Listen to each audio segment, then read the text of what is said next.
भगवान श्री कृष्ण गीता में कहते हैं कि हमें अपने कर्तव्यों का पालन करना चाहिए। अगर हम कर्तव्यों का पालन नहीं करते हैं तो हमारी जिंदगी सफल जिंदगी नहीं कहलाएगी। एक व्यक्ति का जीवन सफल और सार्थक तब होता है जब वह व्यक्ति अपने कर्तव्यों को करता है, पूर्ण रूप से कर्तव्य पालन करता है।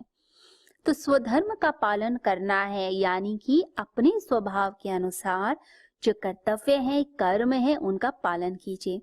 गीता हमेशा कहती है नियत कर्मों को त्याग मत करें, कर्तव्य कर्मों का त्याग मत कीजिए। तो निष्कर्म सिद्धि में भगवान श्री कृष्ण सन्यास की परिभाषा जो देते हैं वो कहते हैं कि शरीर, मन और बुद्धि से तादात्म्य का त्याग ही असली त्याग यानी सन्यास है। आत्मबोध में दृढ़ स्थिति।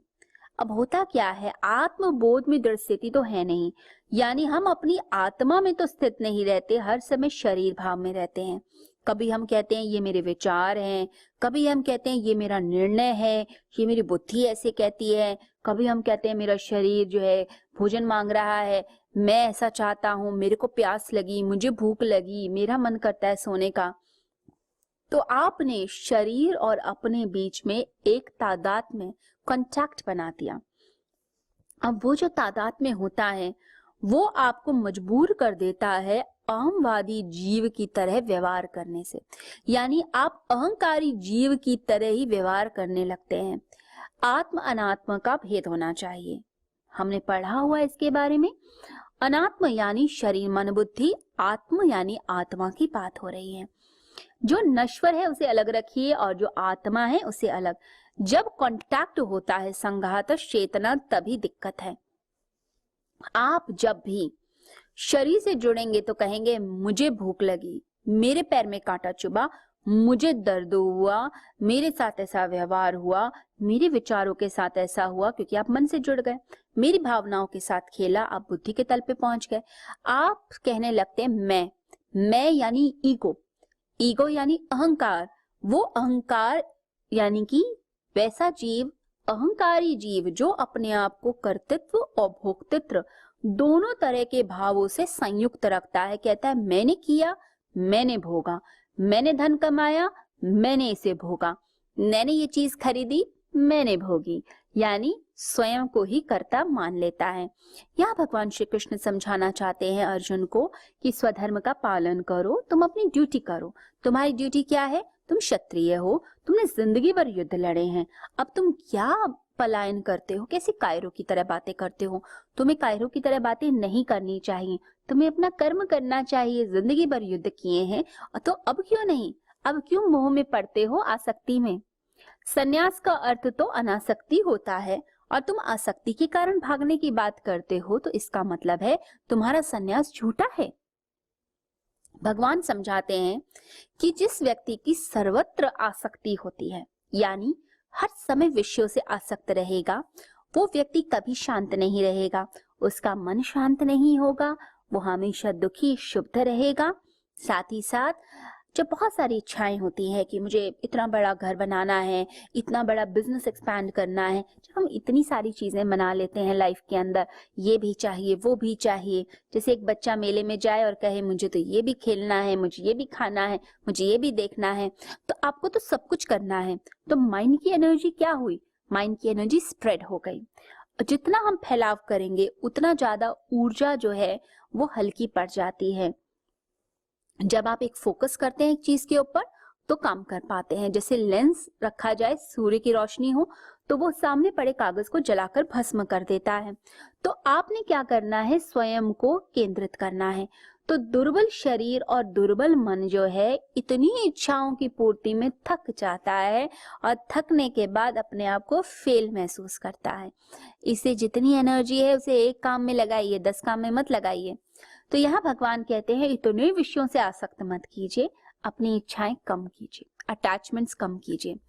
जब कोई व्यक्ति संन्यास लेता है तो क्या मतलब होता है उसका? वो अपना मुंडन कराता है, सर के बाल हटा देता है। इसका अर्थ है आसक्तियों से मुक्ति। जो बुद्धि आसक्तियों से मुक्त है, ना जिसे श्रृंगार चाहिए, ना उसे दुनिया की चीजों से ज्यादा मतलब है। लिमिटेड सोर्स में खुश रहता है, शांति से, आनंद से और अपने पे गर्व करते हुए, क्योंकि आप जब काम अपना अच्छा करेंगे तो एक स्वाभिमान आता है, सेल्फ रिस्पेक्ट आती है, आत्मसम्मान की भावना आती है। तो जो बुद्धि आसक्ति के परे है, ऐसी बुद्धि जो होती है, उसी के अंदर परमात्मा का आत्म साक्षात्कार होता है। वो परमात्मा जो उपाधियों को लाइट देते हैं, रोशनी देते हैं, प्रकाश देते हैं, चैतन्यता देते हैं, वो परमात्मा दिखते हैं। अर्जुन को भगवान कहते हैं स्वधर्म का पालन करो, उसके बाद तुम सन्यास की बात करो। स्वधर्म यानी अपनी ड्यूटी निभाओ और फिर सन्यास में तुम केंद्रित हो। यहाँ भगवान श्री कृष्ण समझाना चाहते हैं कि तुम आसक्ति के कारण भाग रहे हो, अनासक्ति के कारण नहीं। तो नैष्कर्म्य सिद्धि के लिए जरूरी है कि विषयासक्ति खत्म हो, साथ ही साथ जो मनुष्य है वो अपनी बुद्धि को आसक्ति रहित करते हुए परमात्मा के आत्म साक्षात्कार के लिए योग्य बना सके। यहाँ भगवान दो शब्द और बोलते हैं। भगवान कहते हैं विगत स्पृह, और भगवान जितात्मा शब्द का भी प्रयोग करते हैं। विगत स्पृह का मतलब समझिए, यानी कि विषयों को भोगने की जो लालसा है, वो लालसा ही समाप्त हो गई। ऐसा व्यक्ति जिसे विषयों के प्रति जो आसक्ति है वही समाप्त हो गई, ऐसा व्यक्ति जितात्मा यानी कि आत्म संयमी होता है। उसके अंदर एक आत्म संयम होता है, यानी वो व्यक्ति अपने ऊपर सेल्फ कंट्रोल, सेल्फ नियंत्रण रखता है। मन और बुद्धि यानी सूक्ष्म शरीर, मन और बुद्धि के अंदर कर्तृत्व और भोक्तृत्व की भावना आती है, यानी मैं करने वाला, मैं कर्ता और मैं भोगने वाला।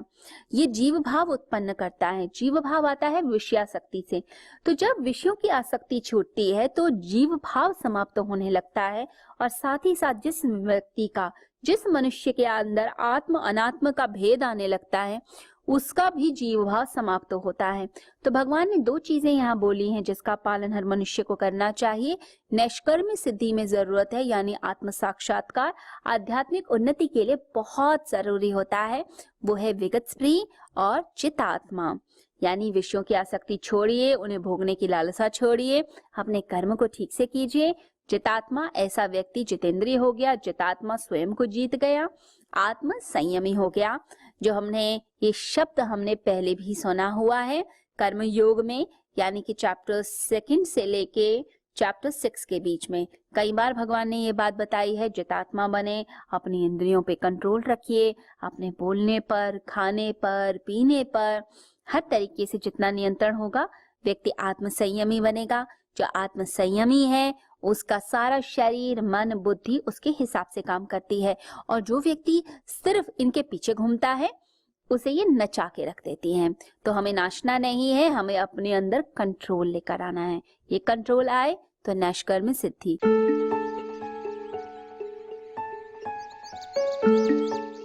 आप सभी भक्तों को मैं ये सूचना देना चाहता हूँ कि जो हर बार जिस प्रकार से हम लोग साधना का कार्यक्रम कराते हैं, और इस बार जो हम लोगों ने हिमालय की साधना के लिए आपको आमंत्रित करना था, तो कोरोना के कारण वो संभव नहीं हो पा रहा, लेकिन फिर भी ऑनलाइन आप लोगों को लाभ देने के लिए आनंद धाम से ही हर दिन आपको ध्यान से जोड़ने के लिए व्यवस्था की जा रही है। सबसे पहले 5 दिवसीय ब्रह्म शक्ति जागरण ध्यान, इसका शुभारंभ होगा। ये 5 दिनों के लिए कार्यक्रम रहेगा। इसका लाभ आपको इस रूप में होगा कि जो शक्ति पूरे ब्रह्मांड को चलाती है, लेकिन हम ही उस शक्ति को नहीं पहचानते और उसका लाभ नहीं ले पाते, तो इसी के लिए ये ध्यान है। 7 दिन के लिए 7 दिवसीय चक्र साधना का कार्यक्रम आयोजित किया जा रहा है।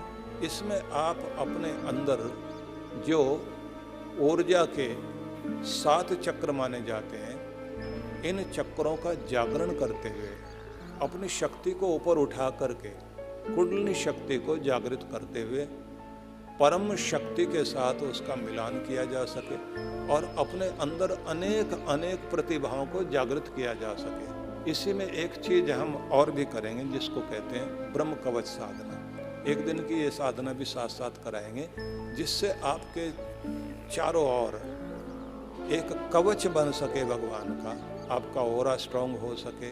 तो वो सारा लाभ आपको इन 7 दिनों में मिलेगा।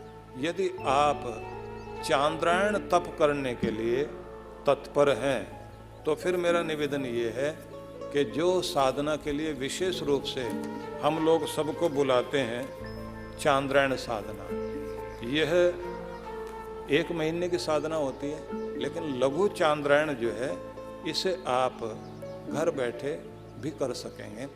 और इस साधना में आप देखेंगे कि आत्मशोधन, स्वर्ग प्राप्ति और पाप विमोचन की जो क्रियाएं हैं, जिससे अंतःकरण की शुद्धि हो सके, पंचभूत और पंचतन मात्राओं की शुद्धि हो सके, उसके लिए जो है ये चांद्रायण तप, अनुष्ठान और यज्ञ इसमें शामिल होता है। लेकिन इसमें आप लोग जो है 7 दिनों तक इसका ध्यान कर सकेंगे। और अगर पूरा लाभ लेना है तो चांद्रायण तो आपका तब निभेगा जब आप एडवांस कोर्स ध्यान का, चक्र साधना वाला और साथ में चांद्रायण तप का की साधना भी साथ साथ करें। इसमें साथ साथ में गायत्री साधना को भी जोड़ा जाएगा। तो इसलिए मैं निवेदन करता हूँ कि इस साधना के लिए तैयारी कर लीजिए। तो सभी के लिए बहुत बहुत आशीर्वाद।